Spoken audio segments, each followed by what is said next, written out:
10 News. This is the Now San Diego. And we now know the military jet that crashed in Nevada yesterday was actually from here. Yeah, 10 News military reporter Hannah Mullins is live in the newsroom. And Hannah, you noticed a tragic connection here.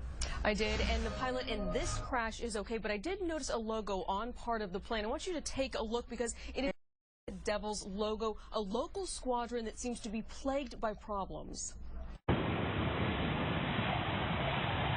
When you fly high, you fall hard, and Tuesday's wreckage is all too familiar. The FA-18C Hornet was on a training mission out of Naval Air Station Fallon when something went wrong and the Navy pilot ejected safely. The jet was on loan from the Red Devils at MCAS Miramar. The same type of jet from the same squadron went down near 29 Palms 4 days earlier. But that pilot, Major Richard Norton, didn't walk away.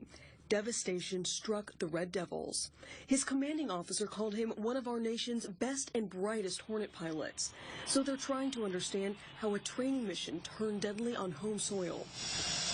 They managed to survive the fight against ISIS in the Middle East, but as they headed back in October, another pilot fell from the sky. The sounds were heartbreaking with the loss of Taj Soreen.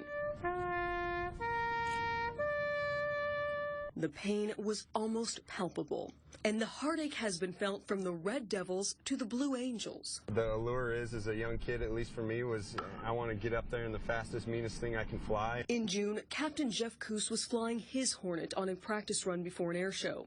He was one of our nation's finest pilots. This image of crew members holding his helmet tells you he too touched ground for the final time. Maybe it's misfortune, or maybe it's more. The Navy first started flying them in the 80s and 90s and has since been working on an overhaul to extend their use.